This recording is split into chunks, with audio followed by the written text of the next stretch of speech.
Hi friends, ಎಲ್ಲರಿಗೂ ನಮಸ್ತೆ. ಮುದ್ದು ಸೊಸೆ ಮುಂದಿನ ಸಂಚಿಕೆಯಲ್ಲಿ ಏನಾಗುತ್ತೆ ನೋಡೋಣ ಬನ್ನಿ.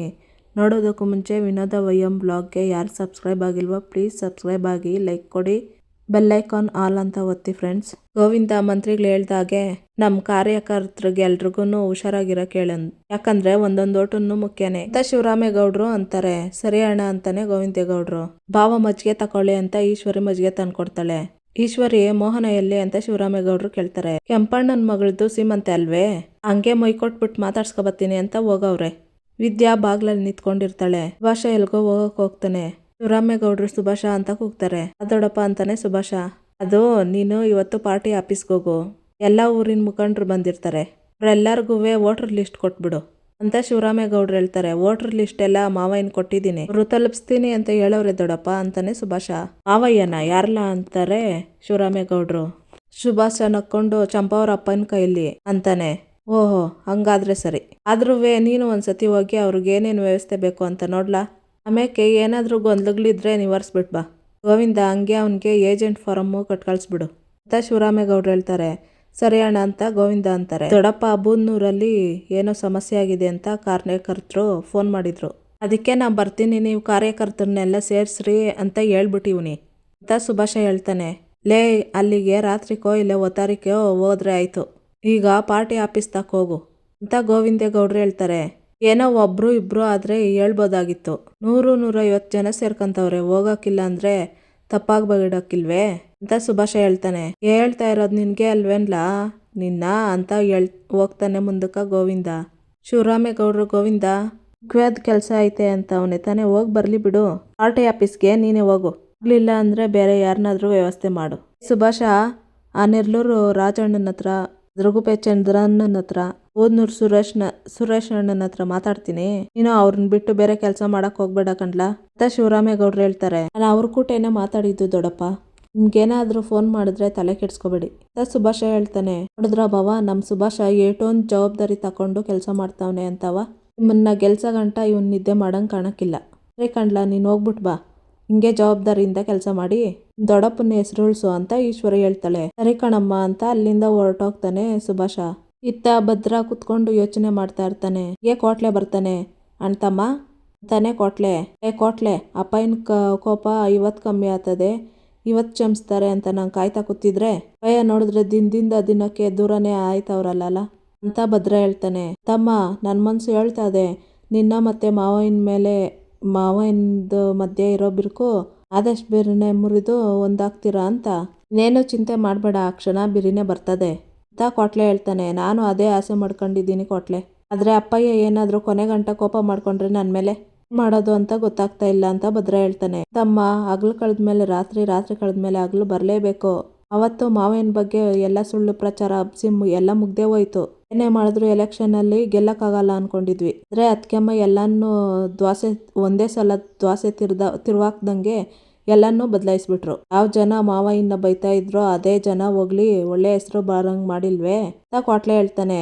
ಅದ್ ಬೇರೆ ಇದ್ ಬೇರೆ ಕಣ್ಲಾ, ಮಾವಯ್ಯನ ಬಗ್ಗೆ ನಿನ್ಗೆ ಏನು ಅಂತ ಚೆನ್ನಾಗ್ ಗೊತ್ತು ಕಣ್ಲಾ ಅಂತ ಭದ್ರ ಹೇಳ್ತಾನೆ. ಹಂಗೆ ನಿನ್ಗೂ ಅತ್ಗೆಮ್ಮನ ಬಗ್ಗೆ ಗೊತ್ತಿಲ್ಲ ಅಂತಮ್ಮ, ಅಸಾಧ್ಯವಾದದನ್ನ ಸಾಧ್ಯ ಮಾಡಿ ತೋರಿಸ್ತಾವ್ರೆ, ತಿಳ್ಕೊಬಿಡು ಅಣ್ತಮ್ಮ. ನೀನು ಮತ್ತೆ ಮಾವಯ್ಯದು ಹಿಂಗೆ ದೂರ ಇರೋದನ್ನ ಅತ್ಗೆಮ್ಮ ನೋಡ್ಕೊಂಡು ಸುಮ್ಮನೆ ಇರೋದಿಲ್ಲ, ಏನಾದ್ರೂ ಒಂದು ಪ್ರಯತ್ನ ಮಾಡೇ ಮಾಡ್ತಿರ್ತಾರೆ. ಬೇಕಾದ್ರೆ ನೋಡ್ತಾ ಇರೋ ಅಣ್ತಮ್ಮ, ನಿನ್ನ ಮತ್ತೆ ಆ ಮಾವಯ್ಯನ ಒಂದು ಮಾಡೇ ಮಾಡ್ತಾರೆ. ಯಾರಿಗ್ ನಂಬಿಕೆ ಇದ್ದದೋ ಇಲ್ವೋ, ನನ್ಗಂತೂ ಅದೇ ಕಣಪ್ಪ ಅಂತ ಕೋಟ್ಲೆ ಹೇಳ್ತಾನೆ.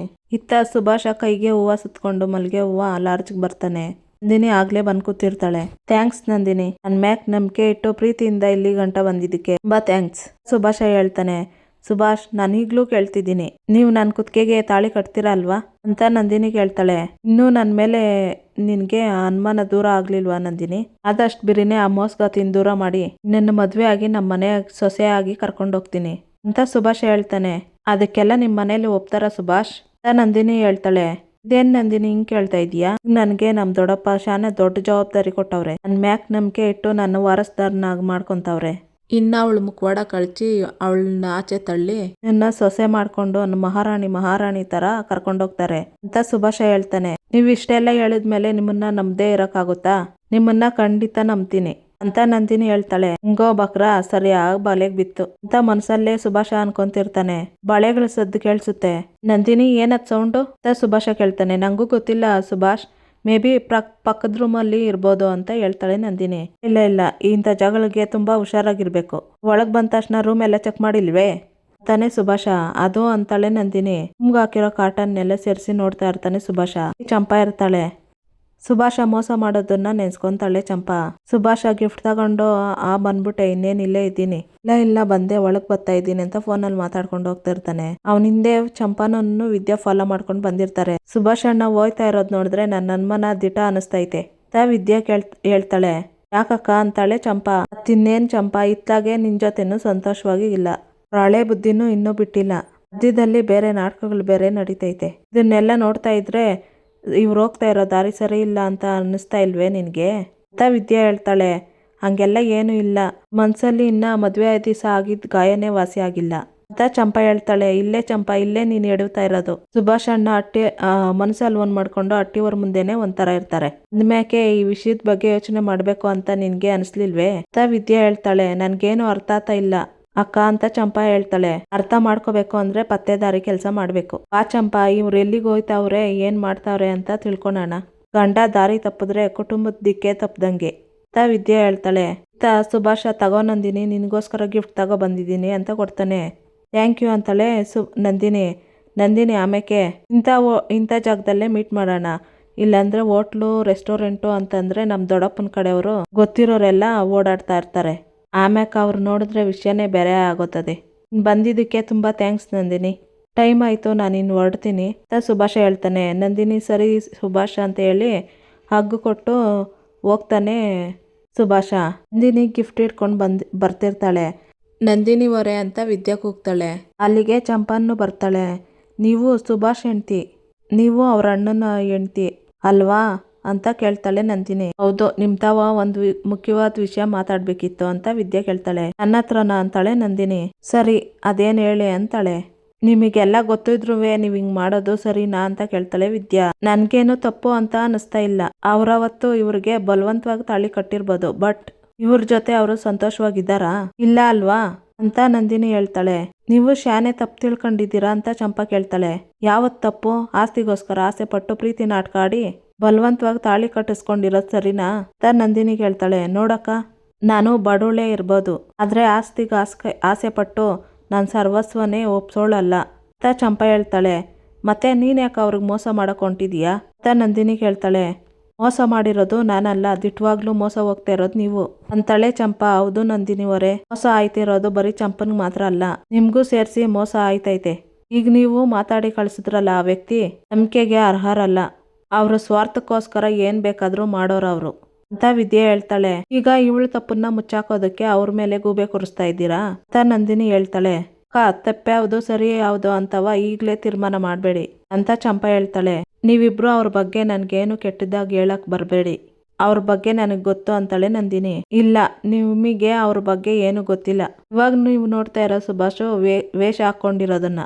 ಅವ್ರೇನು ಕೊನೆಗೆ ಅವರು ಯಾವ ಹಂತಕ್ಕೆ ಬರ್ತಾರೆ, ನಿಮ್ಮನ್ನ ಯಾವ ಜಾಗಕ್ಕೆ ಕರ್ಕೊಂಡು ಹೋಗ್ತಾರೆ, ಅವ್ರ ದೃಷ್ಟಿಲಿ ಹೆಣ್ಣು ಅಂದ್ರೆ ಏನು, ದಿಟ್ವಾಗ್ಲೂ ಅವ್ರ ಮನಸ್ಸಿನಲ್ಲಿ ಪ್ರೀತಿ ಅದೇ ಇಲ್ವೋ ಅಂತ ನಿಮಗ್ ಗೊತ್ತಾಗ್ಬೇಕು ಅಂತಂದ್ರೆ ನೀವು ಅವ್ರನ್ನ ಪರೀಕ್ಷೆ ಮಾಡ್ಲೇಬೇಕು ಅಂತ ವಿದ್ಯೆ ಹೇಳ್ತಾಳೆ. ಪರೀಕ್ಷೆನಾ? ಯಾಕೆ ಅಂತ ಕೇಳ್ತಾಳೆ ನಂದಿನಿ.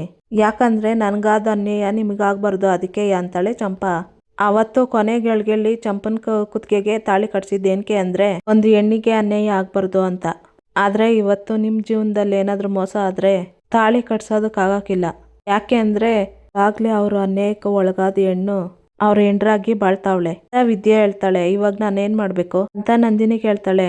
ನೋಡಿ, ಅವ್ರ ಗುಣ ಏನು, ಅವ್ರ ಮನಸ್ಸಿನಲ್ಲಿ ಏನಾದೆ ಅನ್ನೋದನ್ನ ನಮಗ್ ಗೊತ್ತಾಗ್ಬೇಕು ಅಂತಂದ್ರೆ ನೀವು ನಮಗ್ ಸಹಾಯ ಮಾಡ್ಲೇಬೇಕು. ಆದ್ರಿಂದ ನಿಮ್ಗೂ ಮೋಸ ಆಗೋದ್ ತಪ್ತದೆ, ಚಂಪಂಗೂ ಅನ್ಯಾಯ ಆಗೋದ್ ತಪ್ತದೆ ಅಂತ ವಿದ್ಯೆ ಹೇಳ್ತಾಳೆ. ನಿಮ್ ಕೈ ಮುಗ್ದು ಕೇಳ್ಕೊಂತೀನಿ ಅಕ್ಕ ಅಂತ ಚಂಪಾ ಹೇಳಿ ವಿದ್ಯಾ ಮತ್ತೆ ಚಂಪಾ ನಂದಿನಿ ಜೊತೆ ಮಾತಾಡ್ತಾ ಇರ್ತಾರೆ. ನಂದಿನಿ ನೀವ್ ಹೇಳ್ದಾಗೆ ಮಾಡ್ತೀನಿ ಅಂತಾಳೆ. ಲೇ, ನೀನ್ ಇಲ್ಲೇನೆ ಮಾಡ್ತಾ ಇದೀಯಾ ಅಂತ ಸುಭಾಷ ಹೇಳ್ತಾನೆ. ನೀವೇನೋ ಅಂತ ಸಂದಾಗ ಅರ್ಥ ಮಾಡ್ಕೊಂಡು ಇವ್ ಅಕ್ಕನ್ಗೂ ಅರ್ಥ ಮಾಡ್ಸೋಣ ಅಂತ ಬಂದಿದ್ದೀನಿ ಅಂತ ಚಂಪಾ ಹೇಳ್ತಾಳೆ.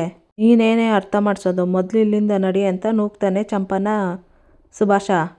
ಅಂತ ಬೆಟ್ಟು ತೋರಿಸ್ತಾಳೆ ಚಂಪಾ. ಯಾಕೆ ನಿಮ್ ಬಂಡವಾಳ ಬಯಲಾಗೋಯ್ತು ಅಂತ ಬೈವೆ? ಅಲ್ಲ ಕಟ್ಕೊಂಡು ಎಂಡ್ರುವೆ ಇದ್ರುವೆ ಇನ್ನೊಂದು ಹುಡುಗಿ ಸವಾಸ ಮಾಡೋದಕ್ ಬಂದಿದ್ದೀರಲ್ಲ, ನಿಮಗ್ ನಾಚಿಕೆ ಆಗಲ್ವಾ ಅಂತ ಚಂಪಾ ಕೇಳ್ತಾಳೆ. ಯಾರ್ ಮುಂದ್ಗುಟ್ಟೆ ನಿಂತ್ಕೊಂಡು ಇಷ್ಟು ಧೈರ್ಯವಾಗಿ ಮಾತಾಡ್ತಾ ಇದೀಯಾ? ಪ್ರವಾದೆಯಿಂದ ಹೇಳ್ತಾ ಇದ್ದೀನಿ, ಇಲ್ಲಿಂದ ಹೊಂಟೋಗು ಅಂತ ಸುಭಾಷ ಹೇಳ್ತಾನೆ.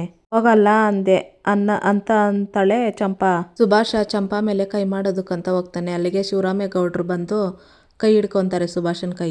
ಶಿವರಾಮೇಗೌಡರು ಕೈ ಹಿಡ್ಕೊಂಡು ಕೆಳಗಿಳಿಸ್ತಾರೆ. ಅಲ್ಲಿಗೆ ಚಿತ್ರ ಮತ್ತೆ ಈಶ್ವರಿ, ಗೋವಿಂದೇಗೌಡರು ಎಲ್ಲ ಬಂದಿರ್ತಾರೆ. ಏನ್ಲ ಮಾಡ್ತಾ ಇದೀಯಾ ಇಲ್ಲಿ ಅಂತ ಶಿವರಾಮೇಗೌಡರು ಕೇಳ್ತಾರೆ. ಅದು ಅಂಕಲ್ ನಾನು ಹೇಳ್ತೀನಿ, ಇವ್ರಿಗೆ ಚಂಪಾ ಅವ್ರ ಜೊತೆ ಬದುಕೋದಕ್ಕೆ ಇಷ್ಟ ಇಲ್ವಂತೆ. ನೀವೆಲ್ಲ ಸೇರಿ ಇವರಿಗೆ ಬಲವಂತವಾಗಿ ಮದುವೆ ಮಾಡಿಸಿದಿರಂತೆ. ಅದಕ್ಕೆ ಇವರಿಗೆ ಡೈವರ್ಸ್ ಕೊಟ್ಟು ನನ್ನ ಮದುವೆ ಮಾಡ್ಕೊತಾರಂತೆ. ಕಾರಣದಿಂದಲೇ ನೀನು ಇವತ್ತು ಬರದೇ ಇದ್ರೆ ನಾನು ಸಾಯ್ತೀನಿ ಅಂತ ನಾನು ಇಲ್ಲಿ ಕರ್ಸ್ಕೊಂಡಿದ್ದಾರೆ ಅಂತ ನಂದಿನಿ ಹೇಳ್ತಾಳೆ. ಇಲ್ಲ ಮನೆ ಹಾಳ, ಆ ಹೆಣ್ಮಗ ಹೇಳ್ತಾ ಇರೋದು ದಿಟ್ವೇನ್ಲ ಅಂತ ಗೋವಿಂದೇಗೌಡರು ಕೇಳ್ತಾರೆ. ನಿನ್ಲೆ ಅಲ್ವೇನ್ಲ ಕೇಳ್ತಾ ಇರೋದು, ಬಾಯ್ ಬಿಟ್ಟು ಸಾಯಿ ಅಂತಾಳೆ ಈಶ್ವರಿ. ಇಲ್ಲಮ್ಮ ಅದು ಅಂತಾನೆ ಸುಭಾಷ ಕೆನೆಗೆ ಒಂದು ಹೊಡಿತಾನೆ ಶಿವರಾಮೇಗೌಡರು. ಸುಳ್ಳು ಬಗಳಿದ್ರೆ ಇಲ್ಲೇ ಸಿಗ್ದಾಕ್ಬಿಡ್ತೀನಿ. ಚಂಪನ್ನ ದೂರ ಮಾಡ್ಕೊಂಡು ಇವಳಿಗೆ ತಾಳಿ ಕಟ್ಟೋದಕ್ಕೆ ಸಿದ್ಧವಾಗ್ಬಿಟ್ಟಿದ್ಯಾ ಅಂತ ಶಿವರಾಮೇಗೌಡರು ಹೇಳ್ತಾರೆ. ಇಲ್ಲ ದೊಡ್ಡಪ್ಪ ಅಂತಾನೆ ಸುಭಾಷ. ಇನ್ನೂ ಒಂದು ಕೆನ್ನೆ ಕೊಡ್ತಾರೆ ಶಿವರಾಮೇಗೌಡರು. ಇದೇ ಏನ್ಲ ಬೂದ್ನೂರಲ್ಲಿ 100-150 ಜನನ ಕರೆಸಿ ಕಾರ್ಯಕರ್ತರನ್ನ ಸಭೆ ಮಾಡ್ತಾ ಇರೋದು ಅಂತ ಶಿವರಾಮೇಗೌಡರು ಹೇಳ್ತಾರೆ. ದೊಡ್ಡಪ್ಪ ಅದು ಅಂತಾನೆ ಸುಭಾಷ. ಇನ್ನೂ ಒಂದು ಕೆನ್ನೆ ಕೊಡ್ತಾರೆ ಶಿವರಾಮೇಗೌಡರು. ಅಟ್ಟಿಲಿ ಕಟ್ಕೊಂಡಿರೋಂಥ ಚಿನ್ನದಂತ ಹೆಂಡ್ರು ಇದ್ರುವೆ ಇನ್ನೊಂದು ಹೆಣ್ಣನ್ನ ಹಾಳು ಮಾಡಕ್ ಬಂದಿದ್ಯಲ್ಲ, ನಾಚಿಕೆ ಆಗಕ್ಕಿಲ್ವೇನ್ರ ಅಂತ ಶಿವರಾಮೇಗೌಡರು ಹೇಳ್ತಾರೆ. ಇವತ್ತು ಇವನ್ ಮುಖವಾಡ ಕಳಿಸ್ಲೇಬೇಕು ಅಂತಾನೆ ನಾನು ಇಲ್ಲಿಗೆ ಬಂದಿದ್ದು ಅಂತ ನಂದಿನಿ ಹೇಳ್ತಾಳೆ. ನೀನು ಒಳ್ಳೆ ಮನೆತನದ ಒಳ್ಳೆ ಹುಡುಗಿ, ಇನ್ಮೇಕಾದ್ರೂ ಹುಷಾರಾಗಿರು. ಈ ಥರ ಬಣ್ಣದ ಮಾತಿಗೆ ಮರಳಾಗಿ ಅವ್ರ ಹಿಂದೆ ಹೋಗೋದು ಬಿಟ್ಟು ಅಪ್ಪ ಅಮ್ಮ ತೋರಿಸಿದ್ದ ಹುಡುಗನ್ನ ಮದುವೆ ಮಾಡಿಕೊಂಡು ಚೆನ್ನಾಗಿರು ಅಂತ ಶಿವರಾಮೇಗೌಡರು ಹೇಳ್ತಾರೆ. ಹೆಣ್ಮಕ್ಳು ಅಂದರೆ ಏನು ಅಂತ ಅಂದ್ಕೊಂಡಿದ್ಯಾ ಲೋಫರ್ ಅಂತ ಕೆನ್ನೆಗೆ ಒಂದು ಬಿಡ್ತಾಳೆ ನಂದಿನಿ. ಯಾವುದೋ ಜನ್ಮದ ಪುಣ್ಯ ಈ ಮನೇಲಿ ಹುಟ್ಟಿದೀಯಾ, ಜೊತೆಗೆ ಇಷ್ಟು ಒಳ್ಳೆ ಹುಡುಗಿ ಹೆಂಡ್ತಿಯಾಗಿ ಸಿಕ್ಕಿದ್ದಾರೆ. ಇನ್ಮೇಲೆ ಆದರೂ ಕರೆಕ್ಟಾಗಿ ಬದುಕೋದು ಕಲಿ. ಒಂದ್ಸಾರಿ ಏನಾದರೂ ನಾನು ಹಿಂದೆ ಬಂದರೆ ಸರಿ ಇರಲ್ಲ ಅಂತ ಹೇಳಿ ಅಲ್ಲಿಂದ ಹೊರಟೋಗ್ತಾಳೆ ನಂದಿನಿ. ಇನ್ನೂ ಏನ್ಲ ಇಲ್ಲೇ ನಿಂತಿದ್ಯಾ ಅಂತ ಕತ್ತನ ಪಟ್ಟೆ ಹಿಡಿದು ಮನೆಯಲ್ಲಿ ದಬ್ಬುತ್ತಾರೆ. ಮನೆಯಲ್ಲಿ ಬಂದು ಬೀಳ್ತಾನೆ ಸುಭಾಷ. ಮನೆಯಲ್ಲಿ ಮನೆಯವರೆಲ್ಲ ಇರ್ತಾರೆ. ಸರಿಯಾದ ಟೈಮ್ಗೆ ನನ್ನ ಮಗಳು ನಮಗೆ ವಿಷಯನ ತಿಳಿಸಿ ಅಲ್ಲಿ ಕಳಿಸಿದ್ದಕ್ಕೆ ಇವತ್ತು ನಮ್ಮ ಮನೆ ಮರಿವಾದೆ ಒಂದು ಹೆಣ್ಣಿನ ಬಾಳು ಉಳ್ದೈತೆ ಗೋವಿಂದ. ಇಲ್ದೇ ಹೋಗಿದ್ದಿದ್ರೆ ಏನಾಗ್ಬಿಡೋದು. ತಲೆ ತಗ್ಗಿಸ್ಬೇಕಾಗಿರೋದು ನೀನಲ್ಲ, ಮನೆಯಲ್ಲಿ ಕೆಲಸ ಮಾಡಿ ಇವನು ತಲೆ ತಗ್ಗಿಸ್ಬೇಕಾಗಿರೋದು. ಗೋವಿಂದ ಅದ್ಯಾವ್ರ ಮನೆಗೆ ಹೋಗಿ ಚಾಟಿ ತಗೋಬಾ ಅಂತ ಹೇಳ್ತಾನೆ ಶಿವರಾಮೇಗೌಡ. ದೊಡ್ಡಪ್ಪ ನನ್ನ ಕ್ಷಮಿಸ್ಬಿಡು ದೊಡ್ಡಪ್ಪ, ನಾನು ತಪ್ಪು ಮಾಡ್ಬಿಟ್ಟೆ, ಕ್ಷಮಿಸ್ಬಿಡು ದೊಡ್ಡಪ್ಪ ಅಂತ ಕೇಳ್ಕೊಂತಿರ್ತಾನೆ ಸುಭಾಷ. ಚಾಟಿಯಿಂದ ಹೊಡಿತಿರ್ತಾರೆ ಶಿವರಾಮೇಗೌಡ ಸುಭಾಷನ್ಗೆ. ಇದನ್ನ ನೋಡಿ ಚಿತ್ರ, ಈಶ್ವರಿ ಅಳ್ತಿರ್ತಾರೆ. ನಮ್ಮ ವಂಶದಾಗ ಹುಟ್ಟಿ ಕಟ್ಕೊಂಡು ಹೆಂಡ್ರಿಗೆ ಅನ್ಯಾಯ ಮಾಡೋದಕ್ಕೆ ಎಷ್ಟಲ ಧೈರ್ಯ ನಿನಗೆ ಅಂತ ಒಂದು ಕಪಾಳಕ್ಕೆ ಕೊಡ್ತಾರೆ ಶಿವರಾಮೇಗೌಡರು. ನಮ್ಮ ವಂಶಕ್ಕೆ ಕಳಂಕ ತರ ಕೊಟ್ಟಿದ್ಯಾ ಪಾಪಿ ನಿನ್ನ ಅಂತ ಹೇಳಿ ಹೊಡಿತಿರ್ತಾರೆ ಶಿವರಾಮೇಗೌಡರು. ನಿಮ್ಮ ದಮ್ಮಯ್ಯ ಅಂತೀನಿ ಬಾವ, ಹೊಡಿಬೇಡಿ ಬಾವ ಅಂತ ಈಶ್ವರಿ ಬರ್ತಾಳೆ. ದೊಡ್ಡಪ್ಪ ಬೇಡಿ ದೊಡ್ಡಪ್ಪ, ಏನೋ ಗೊತ್ತಿಲ್ಲದೆ ತಪ್ಪು ಮಾಡ್ಬಿಟ್ಟವನೆ ಅಂತ ಚಿತ್ರ ಹೇಳ್ತಾಳೆ. ಅಂತ ಗದರ್ತಾನೆ ಜೋರಾಗಿ ಶಿವರಾಮೇಗೌಡ. ಮರ್ಯಾದೆಯಿಂದ ನೀವಿಬ್ರು ದೂರ ಇದ್ರೆ ಸರಿ.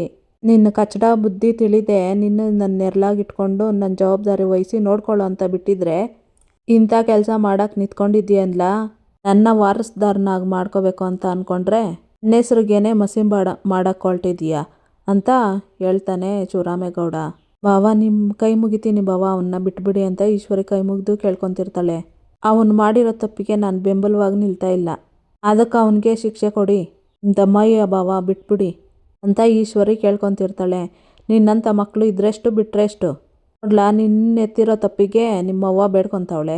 ನಿನ್ನಂಥವ್ರು ಈ ಭೂಮಿಗೆ ಭಾರ ಕಾಣ್ಲಾ, ನಿನ್ನಂಥವ್ರು ಬದುಕಿರೋದಕ್ಕಿಂತ ಸತ್ತೋಗೋದ್ಮೇಲೂ ಸತ್ತೋಗು ಅಂತ ಹೊಡಿತಿರ್ತಾನೆ ಶಿವರಾಮೇಗೌಡ. ಕಾಲಿಗೆ ಬೀಳ್ತಾಳೆ ಈಶ್ವರಿ. ನಿಮ್ಮ ಕಾಲು ಹಿಡ್ದು ಕೇಳ್ಕೊಂತೀನಿ ಬಾವ, ನೀವು ಅವನಿಗೆ ಹೊಡೆಯೋದು ನನ್ನ ಕೈಯಲ್ಲಿ ನೋಡೋಕ್ಕಾಗ್ತಾ ಇಲ್ಲ, ಬಿಟ್ಬಿಡಿ ಬಾವ ಬಿಟ್ಬಿಡಿ ಅಂತ ಕೇಳ್ಕೊಂತಾಳೆ. ಎತ್ತು ಅಂತ ಸುಭಾಷನ್ನ ತಳ್ಳಿಬಿಡ್ತಾರೆ ಶಿವರಾಮೇಗೌಡರು. ಅವನಿಗೆ ಮಾಡಬಾರ್ದಾಗಿತ್ತು ಬಾವ, ಏನೋ ವಿಷಯಗಳಿಗೆ ಅವನಿಂದ ಈ ತಪ್ಪು ಮಾಡಿಸ್ಬಿಟ್ಟೈತೆ, ಇದು ಒಂದ್ಸತಿ ಕ್ಷಮಿಸಿ ಬಾವ ಅಂತ ಈಶ್ವರಿ ಕೇಳ್ಕೊತಿರ್ತಾಳೆ.